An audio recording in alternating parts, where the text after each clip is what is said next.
भारतीय नौसेना के पूर्व अफसर कुलभूषण जाधव को पाकिस्तान में फांसी दिए जाने का मुद्दा संसद में पहुंच गया। विदेश मंत्री सुषमा स्वराज ने भरोसा दिलाया है कि कुलभूषण जाधव को बचाने की हर मुमकिन कोशिश होगी। जाधव को रॉ का जासूस बताकर पाकिस्तान ने गिरफ्तार किया है।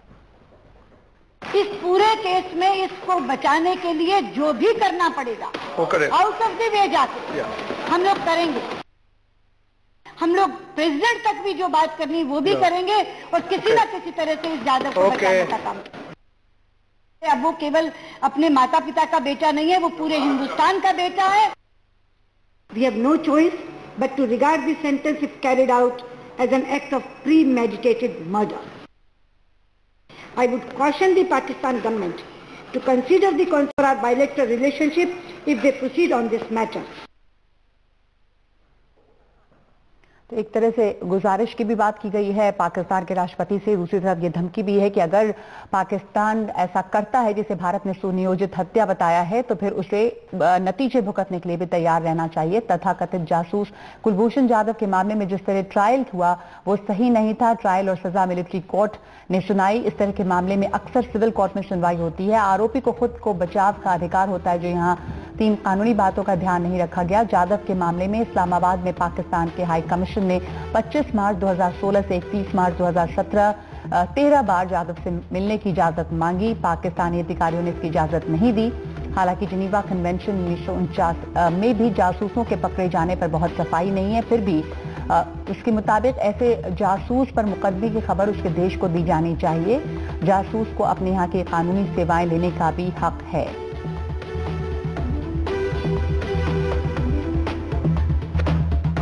पाकिस्तान के रक्षा मंत्री ख्वाजा आसिफ का कहना है कि पाकिस्तान ने कानून का पूरी तरह से ध्यान रखा है, जो पूरी प्रक्रिया है उसका पालन किया गया है। उन्होंने लफ्ज इस्तेमाल किया है कि ये प्री मेडिटेटेड मर्डर है, ये कल उन्होंने कहा था। उसके जवाब में मैं सिर्फ इतना कहूंगा कि we have followed all the rules and regulations and laws of the land. हमने कोई ऐसी चीज नहीं की जिसमें जो कानून और कायदे के मुताबिक ना हो। जबकि वरिष्ठ वकील राम जेठमलानी ने कहा है कि भारत इस मामले में अंतर्राष्ट्रीय कोर्ट में जा सकता है। पहले तो पब्लिक ओपिनियन को राउज करो, प्रचार करो, इंटरनेशनल कोर्ट में जाओ या यूनाइटेड नेशंस में जाओ और उनको कहो कि जिस आदमी अपने देश के लिए ड्यूटी कर रहा था उसका ऑफेंस कितना भी हो, वो मैक्सिमम ऑफेंस कभी नहीं हो सकता है जिसको आप डेथ सेंटेंस दे सकते हैं।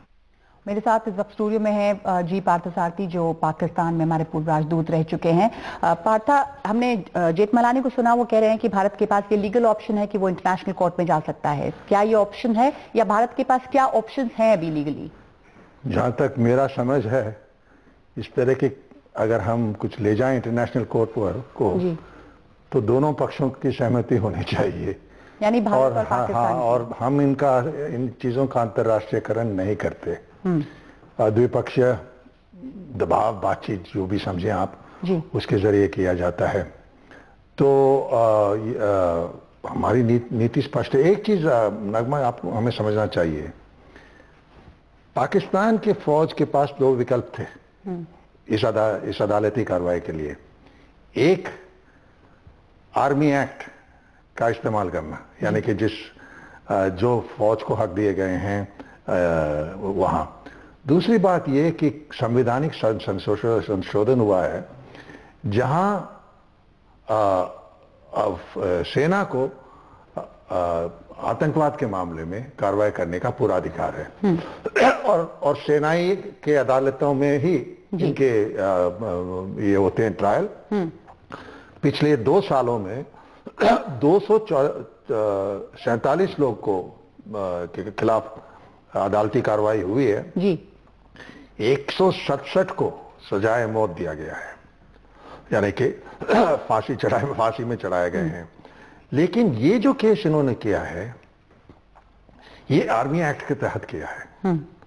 हाँ, यहां भी फांसी का सजा हो सकता है, लेकिन अगर वो संवैधानिक संशोधन के अलावा चले तो कोई अपील का कोई विकल्प नहीं है। तो अभी क्या विकल्प? अभी अपील होगा राष्ट्रपति से, सुषमा स्वराज ने कहा कि राष्ट्रपति से बात करें। अपील जाएगा पहले जाएगा एक ट्रिब्यूनल को। ट्रिब्यूनल तो इसे स्वीकार कर लेगा जो भी जजमेंट मिला है जी। फिर राष्ट्रपति को जाता है। मेरी राय यह है कि पाकिस्तान की सेना जो है ये दबाव हम पर लगाया गया है इसलिए कि वो चाहते हैं कि हम उनके रास्ते में आए जहां तक बातचीत के वार्ता का सवाल है। दबाव लगाना है उनका काम, क्योंकि ये स्पष्ट है कि जो जर्मनी के राजदूत हैं पाकिस्तान में, उन्होंने स्पष्टीकरण दे दिया है कि वो जानते हैं कि ये ईरान में थे, तालिबान ने इनको कब्जा किया और सीमा पार पाकिस्तान को ले गए। तो ये स्पष्ट है जी। तो अंतर्राष्ट्रीय समुदाय ये जानती है। तो क्या अंतर्राष्ट्रीय समुदाय से कोई मदद की उम्मीद इस वक्त है? क्या कोई इसमें दखल देगा प्रेशर बनाने के लिए? देखिए, अंतर्राष्ट्रीय समुदाय में मैं नहीं समझता हूं कि चीन से नहीं, चीन से तो नहीं, जर्मनी नहीं, रूस भी इस पर जरा दूर रहेगा, क्योंकि रूस भी बड़ी तालिबान के निकट जा रहा है और उनके यहाँ पे एक ट्रायंगल बन रहा है वो तो। और तीसरी बात यह है कि देखना पड़ेगा कि पश्चिमी देश इस पर क्या राय अपनाते हैं। लेकिन इससे ज्यादा महत्वपूर्ण ये है कि हमारे पास भी विकल्प होने चाहिए जी।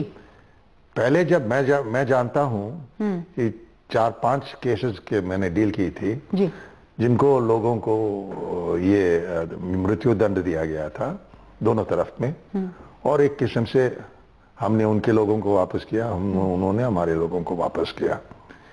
इस तरह के दोनों पक्षों से दबाव होना चाहिए।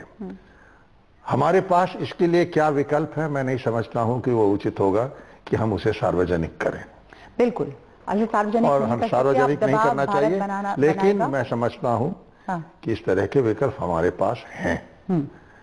तो बातचीत दो किस्म के होंगे, एक तो जिस पर कहेंगे हम लोगों मिले, लेकिन गुप्तचर रूप से भी इन चीजों में बातचीत होती है, मैंने भाग लिया है जी।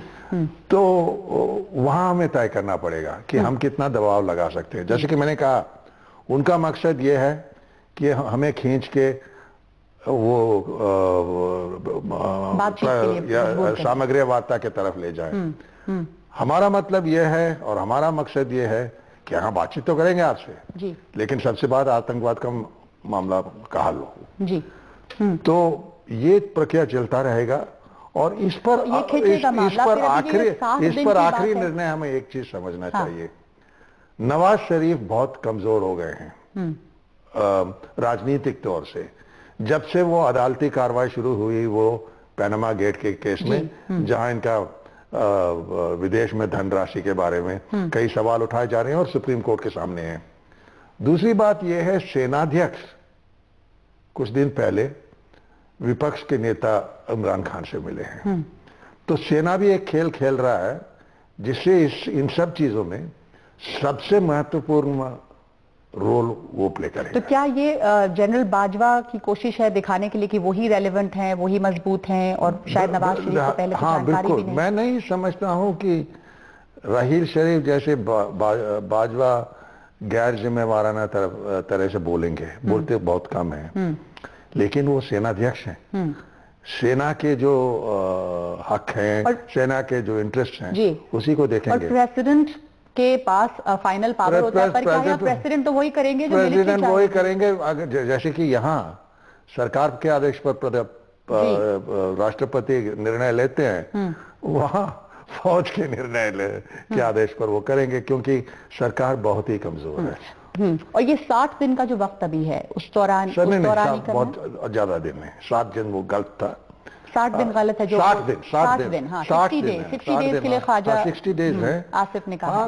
कुछ तो उसी बीच तमाम बातचीत दबाव हमने उनसे ये किया है और हम इस पर एक स्ट्रॉन्ग ग्राउंड में हैं कि अंतर्राष्ट्रीय नियमों के अनुसार अगर आप किसी विदेश के नागरिक के खिलाफ अदालती कार्रवाई करेंगे तो आपको अनुमति देना चाहिए उस देश के दूतावास के जो कर्मचारी हैं उनसे मिलने के लिए। आपको वो भी करना पड़ेगा जो जिस देश के हैं, जो वो कहते हैं कि किस किस्म के डिफेंस लॉयर्स कौन इन्हें डिफेंड करेगा, ये सब इन चीजों का पालन पाकिस्तान ने किया नहीं। अंतर्राष्ट्रीय कानून का पालन हुआ है, जैसा ख्वाजा आसिफ कह रहे हैं कि हमने कानून की प्रक्रिया फॉलो की है। कोई पाकिस्तानी कानून की प्रक्रिया उन्होंने जरूर मर्यादाएं देखे, लेकिन अंतर्राष्ट्रीय कानून का उल्लंघन किया। आपने बताया कि अंतर्राष्ट्रीय कानून, हम कह रहे हैं कि वो भारतीय नागरिक है, भारत ओन कर रहा है और जासूस नहीं है। पाकिस्तान कहता है जासूस है। जासूसों पर क्या कोई अंडरस्टैंडिंग है इंटरनेशनली किसी भी कन्वेंशन में कि उनको कैसे बर्ताव किया जाए उनके साथ? मेरा जो अनुभव रहा है, मैं आपको कह रहा हूँ, सार्वजनिक बना रहा हूँ, कि होता क्या है कि सौदेबाजी होता है, एक्सचेंज ऑफ स्पाइस, एक्सचेंजेस। सो देखिए इससे निकलता क्या है, या अगर राजनीतिक माहौल बदल जाए तो कुछ करते हैं, लेकिन माहौल तो है नहीं अभी उस तरह का, तो दबाव का सवाल उठता है। तो हमारे पास भी उन पर कार्रवाई करने के विकल्प खुले होने चाहिए। मैं समझता हूं होगा। और अभी गुंजाइश है, पॉसिबिलिटी है कि कुलभूषण जाधव को बचाया जा सके? मैं समझता हूं कि बचाया जा सके, यानी कि ये स्थगित करते रहेंगे निर्णय को, राष्ट्रपति को जल्दबाजी से नहीं करेंगे जी। देखेंगे कि कितना फायदा उठा सकते हैं, और ये भी ध्यान रखते हुए कि अगर उन्होंने इनके खिलाफ कार्रवाई की तो अंतर्राष्ट्रीय समुदाय भी उसे मानेगा नहीं, क्योंकि जो उन्होंने कहा कि ये आप बलूचिस्तान में बैठे थे, ये सब किसी को मानने वाला तैयार नहीं है जी। तो हमें अंतर्राष्ट्रीय समुदाय के भी जो समर्थन है उसे पाना चाहिए। बहुत बहुत शुक्रिया आपका बातचीत के लिए। इंटरनेशनल एजेंडा में इस